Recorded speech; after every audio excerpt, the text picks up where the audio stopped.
1. Would I be in the wrong for not letting my mom know when her grandchild is born? Hello everyone. I feel like I won't be in the wrong for this, but I would like an unbiased opinion. I'm a 37-year-old male, and my wife, 32 years old, Kay, we're having our last, third, and final child together. She is due around Valentine's Day. We're having a third girl. We are extremely excited for our baby, and the baby and Kay are very healthy. So this happened pretty recently. We went to my father-in-law's place for early Thanksgiving dinner. We had a great time, ate great food, and enjoyed each other's company while the kiddos were playing. We got onto the subject about our baby, and Kay's dad brought up the subject on how he found out about Kay's pregnancy before she was able to tell him. Short background, Kay and I found out we were pregnant, and 7 to 8 weeks later, we wanted to find out the gender of the baby. So we got this test that we were able to find out much earlier than the doctors. It's not 100% correct, but it's about 95% correct. Anyway, during this time, I wasn't on talking terms to my mom because she crossed a boundary of mine that I warned her multiple times not to cross but still did. That's a different story in itself. So I wasn't talking to her. My mom decided to come over to my home unannounced because she wanted to talk to me. I was at work at the time and Kay was at home taking the test. So my mom found out Kay was pregnant. I wasn't going to tell her until after everyone else knew, but overall she found out. I was furious because I didn't want her at my house. But like I said, that's a different story. In the end, everyone convinced me to keep low contact because of my kids. I absolutely didn't like it, but I agree to talk to her. So fast forward back to now, Kay's dad said this. So as you know, I knew that you were pregnant before you had the chance to tell me. Kay said yes, because as you know, only a handful of people knew about my pregnancy and wanted to wait to tell everyone else after my first trimester to make sure she's okay. Kay's dad said, I know, and I'm sorry I haven't told you about who told me. Before I tell you, take a guess who told me. Kay went through all her family's names and he said nope to all of them. She was pretty stumped on who told her dad. He then said this, it's Brian's mom. She called me up one day and said, I know I shouldn't tell you, but Kay's pregnant. I went over to their house not long ago and found out, but I wanted to share it with you. After she told me that, I was pretty surprised that she told me. I knew you'd tell me when you want to. Kay's face was pretty neutral. She just said, oh, okay, and that was it. A couple of days later, after the party, she came up to me and said, do you remember the conversation with my dad about who told him about my pregnancy? I said no, because I was talking to someone else and paying attention to the kids. Then she told me what all happened. I was so angry. She asked me if my mom was that petty to do that. I told her yes, she is. Honestly, I wasn't surprised. I was more angry than anything else, so my wife and I talked about this, and I would love to have an unbiased opinion on what I'm about to tell you. My wife said this, let's be petty and not tell her when our baby is born. Let her find out through someone else. I said, yeah, let's do that. She won't be able to find out on Facebook because we both have her blocked on Facebook, and the only time she will find out is through my sisters. And we both agree not to say anything on Facebook for a little while because we want to concentrate on the baby and ourselves before we go home. So, ladies and gentlemen, would I be in the wrong for not telling my mom when her last grandchild is born?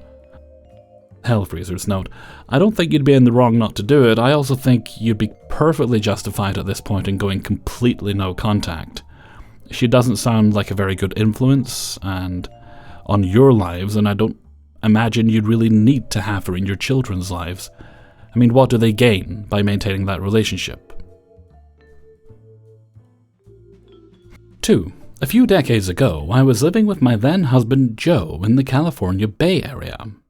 His mother, back home in New York, was an epic evil mother-in-law to me, expressing opposition to my existence even before she and I had met. Joe wavered between basking in her constant admiration of him and recoiling from her smothering him. For me, she never had anything but contempt, and she occasionally managed to manipulate arguments between me and my guy. Mother-in-law telephoned frequently, which I found strange, since my parents always left it up to me to call them rather than risk imposing themselves.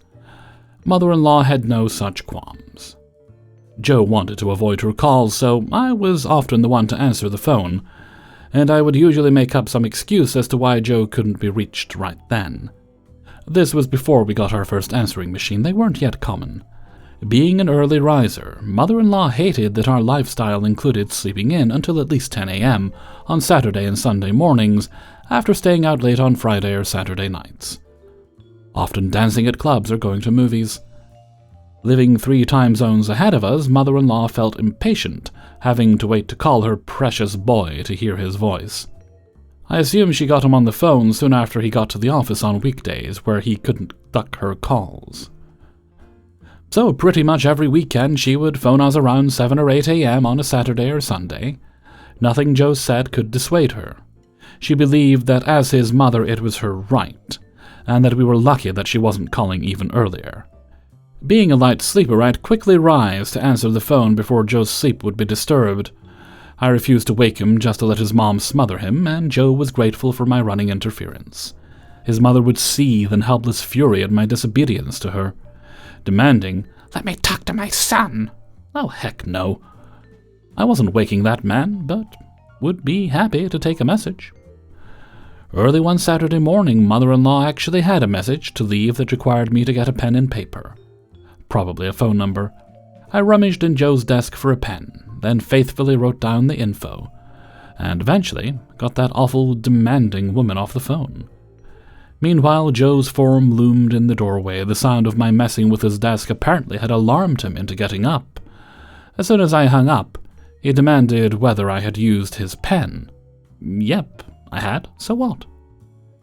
Joe had OCD, which made him good at his detail-oriented job, but a bit of a jerk at home when it came to his personal belongings. Whatever was his wasn't to be touched by me, and was cared for meticulously by him. But whatever was mine was used by him carelessly. He accidentally broke stuff, but only my stuff. I tended to ignore his absurd, selfish rules about what I could touch of his, but I was admittedly an absent-minded pen thief, accidentally carrying away whatever pen I had in my hand. So he had good reason to protect his more expensive items from me. Seeing his favorite pen in my hand, Joe became furious and raised his voice, yelling at me to never again touch his pens. I tried to protest that I had been doing him a favor, but Joe's righteous anger kept him ranting. I was seething at the injustice and said coolly, "You're right, what I did was completely wrong." Then I grabbed the phone. It was a big, heavy thing back then, and started dialing. Joe suddenly looked uneasy, all anger gone. I was calling his mother. When Joe realized this, he started frantically gesturing at me to stop, in the sweetest voice while glaring balefully at my husband. I apologized profusely to mother-in-law for gatekeeping her away from her son. Joe slowly puts his hands to his head in horror. I said that Joe had just now scolded me at length for not putting him on the phone with his mother, and that I had promised him to never do that again.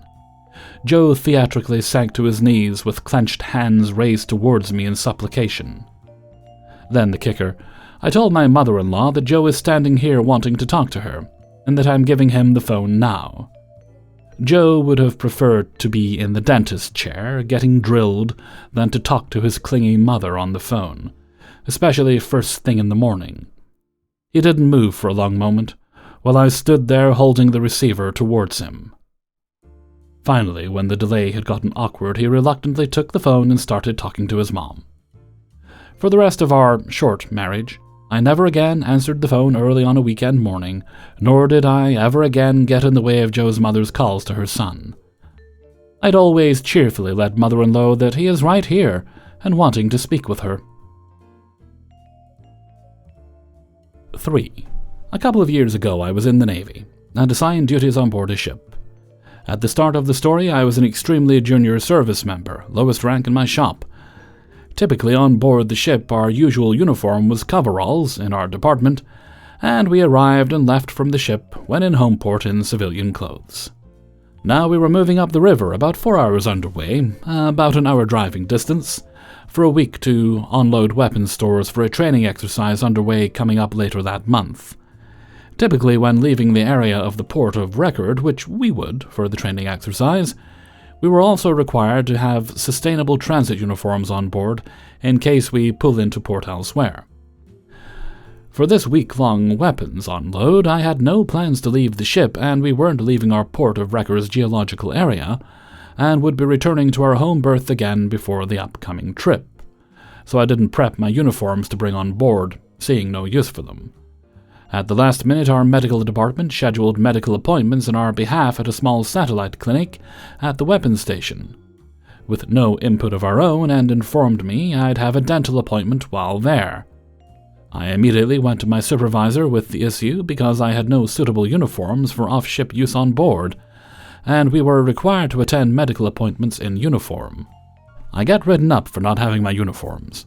Now, there is no specific policies on which types or how many uniforms are required to be on board, but there are specific policies on having sea bag inspections, and what is required to be present for them, so my write-up was for not having an inspection-ready sea bag available. Copy that, makes sense. When we get home that weekend, I move all my military uniforms on board, bringing a full inspection-ready sea bag to the ship as required, and leaving no uniforms at home. Everything's peachy. Fast forward a few years, and I have a commanding officer's approval to miss an upcoming late-minute rescheduled underway, due to prior scheduled leave in order to re-enlist. While I'm halfway across the country re-enlisting, my department fails an important inspection for our deployment workups. The inspectors work with the ship's command to reschedule, and they adjust the underway schedule last minute again. Now they're getting underway for a re-inspect the night before my leave ends, and the re-inspection starts the day I return from leave. The inspectors will be ferried to the ship the morning of by water taxi. They ask me to curtail my leave a day early, buy new tickets, and show up to help with this re-inspect. I inform them that I would prefer to not dole out thousands of dollars of my own money for last-minute changes to travel arrangements because of their failure, but understand if ordered I can financially do so. Since my leave was approved by the CO to miss an underway, I'd like verbiage from the CO that my leave has been rescinded, recalling me. And if I receive such, it'll make me question my dedication to re-enlisting in a Navy that doesn't care about my financial well-being. Meaning I'll leave 6 months earlier than they expected when I get out of the Navy instead of re-enlist. And won't return with signed re-enlistment papers. They balked, of course, and had me report the day my leave was originally planned to end. They decided I'd catch a ride with the water taxi and all the senior officer inspectors for the hour trip to meet the ship. Sounds interesting. The stinger? I asked them what I should wear for the water taxi ride, as all my uniforms were on the ship. They freaked out and asked why all my uniforms were on the ship, naturally. I explained I was ordered to do so by my supervisor and received a counseling chit for not having left all my uniforms on the ship previously. My options? Some recently cleaned coveralls, I'd take them home for laundry. Ensuring I kept 2 pairs on the ship as required for sea bag rules from before my leave, or my civilian clothes. Why? Because that's what I was told to do the last time a shipboard uniform use issue came up. So yeah, there I was, a junior E5 in civilian clothes, on board a chartered water taxi with a bunch of 04, 05, 06s in their uniforms at 5 in the morning, on the way to redo a previously failed inspection. 4. A little bit of backstory to help explain some of the later facts. In the military, every piece of equipment gets preventative maintenance done on it to maintain it in good working condition. In the Navy, we have a very well laid out maintenance system with step-by-step instructions on how to do every bit of maintenance, with instructions so simple a monkey could do it. Part of these maintenance procedures lists required tools, parts, materials, and test equipment, and they are also extremely specific, detailing the length requirement of your screwdrivers, the brand of your gauges, etc. The management of this system the Navy uses is called the Maintenance and Material Management System 3M, or Planned Maintenance System PMS. As an electrician, we owned all electrical distribution equipment on board, and for jobs without an electrical training background, we also owned the actual equipment. So the electronics technicians with electrical training could maintain their own electrical equipment, but the cooks, culinary specialists, without an electrical background, relied on us to maintain their equipment for them. Now, if you've ever used a commercial flat-top grill or griddle before, you know you set it to a specific temperature you want the cooktop heated to, and not like a 0 to 9 dial like your stove at home. Part of maintaining the griddle was checking the calibration of this temperature setting once every year or two. I forget how often this check was, but it wasn't a frequent check. Relatively early on, when I got on board the ship, young EMFN Gwen BD94 was assigned to do his maintenance check. So, I gathered all of my tools, parts, materials, etc. In doing so, I couldn't find the proper temperature sensor for our calibrated temperature gauge. We had the round-trip ambient temperature probe for use in the ovens, but not the flat-tip surface temperature probe for use on the griddle. I asked my work center supervisor for help, and he couldn't find it either, so we ordered a new one, and he said he'd take care of the paperwork for the maintenance check. Being new and unfamiliar with the system, I let it go and never questioned when the maintenance check disappeared from the maintenance list the next week, meaning someone accomplished it. Hint, hint, nudge, nudge, And all was good. The next time this maintenance check came up due, we were on deployment, and it was again assigned to me. By this time, we had a new work center supervisor, and I was now EM3 Gwen BD94, at your service. A bit more knowledgeable. I looked where we kept all our calibrated equipment, and couldn't find the flat-top temperature probe. I knew I needed it, so I asked my LPO. He found we had one on order, but didn't know that we had one in the shop, and told me to figure it out. Knowing that was an unlawful order and would amount to lying about the check and could bite me in the butt later, I said I wouldn't do the maintenance check without the right equipment. And since he couldn't lawfully order me to, we started putting a note on the check that the tools were on order and delaying it. This went on for about 2 or 3 months until the check was about to go red, move out of periodicity, and cause negative numbers on out-of-maintenance reports. And I was again ordered to figure it out or I'd be written up. I refused, and raised the same issue to my boss's boss, and we tore the shop apart, trying to find the right equipment, but couldn't find it. So, he told me to not worry about it. Later that week, while I was on watch as a roving watchstander after dinner one evening, I saw a newer, more junior electrician, let's call him EMFA Timmy, in the galley working on the griddle. I took a step into the galley and asked him what he was doing, and lo and behold, he was doing the maintenance check. I asked him what temperature probe he was using, and he showed me the one for the oven. I explained to him the issue and told him if he signed the maintenance check, it would be gun decking, lying on official paperwork, and he could get in trouble. But let him make his own decisions as an adult. He decided to continue doing the check. I giggled and continued on with my watch. After my watch, it was nearly 10 p.m., so I went to bed for the night. About an hour later, I got woken up, being told my LPO needed me in the galley. I sighed, figuring it was about the check, and I was going to get that earlier threatened write-up. After getting dressed and making it to the galley, the entire electrical shop was in the galley troubleshooting the griddle. You see, EMFA Timmy got to the step in the PMS where it said to use a screwdriver to adjust the dial until the thermometer read the same temperature indicated by the set temperature. When he measured it, it was off by about 150 degrees, so he kept turning up the heat. Eventually, it was hot enough to melt the griddle's built-in overtemp protection device, instantly shutting the stovetop off. Turns out he did need that temperature probe. I was tasked with helping come up with a solution to fix it because the griddle was a critical piece of equipment for the cooks, and we had no replacement parts to fix it. I asked EMFA Timmy if he had ever finished the last steps of the maintenance card, turning the grill off, putting it back together, reporting completion of the PMS. He told me he hadn't. I turned to my boss, and since the maintenance check I explicitly advised against doing without the proper tool was still ongoing, and I was informed I could do the maintenance or be written up, I stick with my original decision and refuse to do the maintenance. He could write me up in the morning during working hours, but in the meantime, I was going back to bed. Oh, have a nice night. In the morning, I did indeed get written up, but for the insubordination, not for refusing the maintenance check. While my LCO looked on with the biggest crap-eating grin at me for holding my ground, and my LPO was ticked at me, turns out I was right, and we couldn't do that maintenance check without the right equipment. This remains one of my write-ups I am least ashamed to have ever gotten, and I take it again in a heartbeat to give a giant I told you so middle finger to idiot LPOs. 5. I work in tech support, but basically a call center fixing computer problems. So when someone calls, we record their information.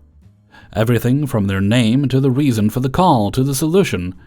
During a team meeting, one of my higher-ups, Paula, announces if a client calls back about the same problem in a short time, whoever ultimately fixes it gets full credit for the work. For context, I'm not here to be super IT. I don't care about the credit. I work my 8 hours a day and collect my check. That's it. One day I get a call. The client says they were just on the phone with someone else, and they told them to call right back. I look up the coworker's name, John. He just went to lunch. I ask the client if they want me to transfer them to John's voicemail. They say, "Can you just help me?" No problem. I'm familiar with their problem and fix it in 20 minutes. I adjust the record for the problem to my name. I add John's name as a footnote so he still gets partial credit. Fast forward. John gets back from lunch, comes up to me and demands to know why I took his name off the record, tells me he spent an hour on the phone with that client and he would appreciate if I would let him know if I touch his records. Mind you, John and I don't speak. He's cold towards me, and we only interact when absolutely necessary. Today he doesn't even say hello, he just starts in on me. I wait a moment and calmly explain how I got the call, the client didn't want to wait, and how I followed procedure. I also pointed out that I added John's name as a footnote for partial credit, which I am not required to do. John says, "Oh, I didn't see that," and leaves. No apology, just a mumbled thanks as he walks away. In our next team meeting, our boss tells us, from now on, whoever speaks to the client first gets full credit. I asked her to please clarify because Paula told us otherwise. She reiterates the announcement, says, "This is how we're doing it, I hope that makes sense," and quickly moves on. I can see where this came from, but I hold my peace. More background. John's approach is to rush through calls to increase his calls taken metrics. My approach is to make sure the client is taken care of before the call ends. So a few weeks go by, and things took an unexpected turn for John. When a client calls back for a problem that was previously marked fixed, I restart the record and only add my footnote. This causes the record to go back into the original agent's workflow for processing. Since John doesn't take the time to read the footnotes, he's reaching out to me for updates before he marks the record fixed again. I take my time to respond, because I've already made the info available in my footnote. Not only that, some problems require him to call the client back to confirm the problem is actually fixed. He went from talking to me once a quarter to once a week. So now he's doing twice, sometimes 3 times the work. All because he wanted full credit for partial results. Hey everybody, Hellfreezer here, and thank you very much for listening to Revenge's Ice Cream 390. And thank you very much to everybody who allowed me to use their stories in this video. Before you go, please do hit the like button and subscribe. And do support me on my Patreon page, if you're able to do so. As little as $1 a month is super helpful. Okay.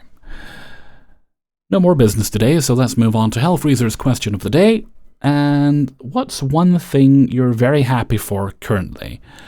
Mine, in spite of the problems I'm getting with that dang bicycle, I'm actually quite grateful that YouTube paid me the bonus payment they owed me. So I've got a little extra money in the bank account. Not a lot, but a little.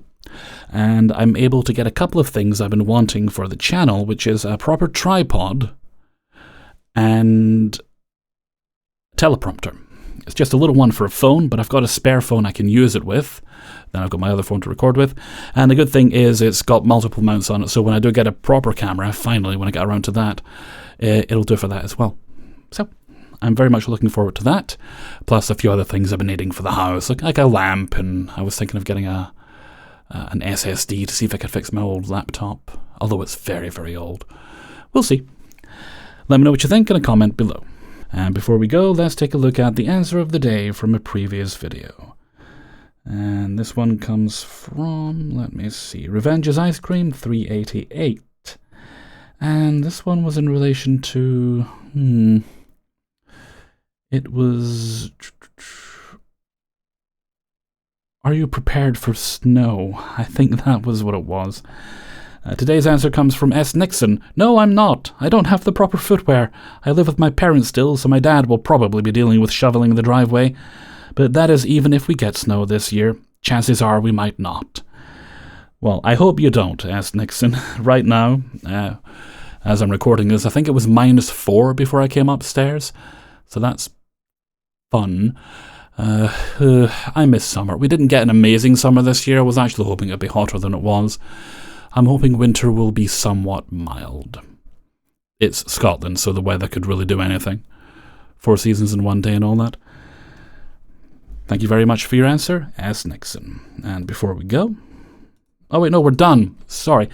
It is after 6 a.m. I've been recording and making videos all day. But I did actually get everything done technically by the Wednesday. Oh, okay, it's Thursday now, but my brain still feels Wednesday because I've not been to bed yet. So I'll get these last 3 videos done before I go to bed. Then tomorrow, well, I'll work on more videos. It's time to do This Week in Hell, and there's some other projects I'm working on. Work, work, work. But I do enjoy the work. So until next time, thank you very much for listening, and take very good care of yourselves.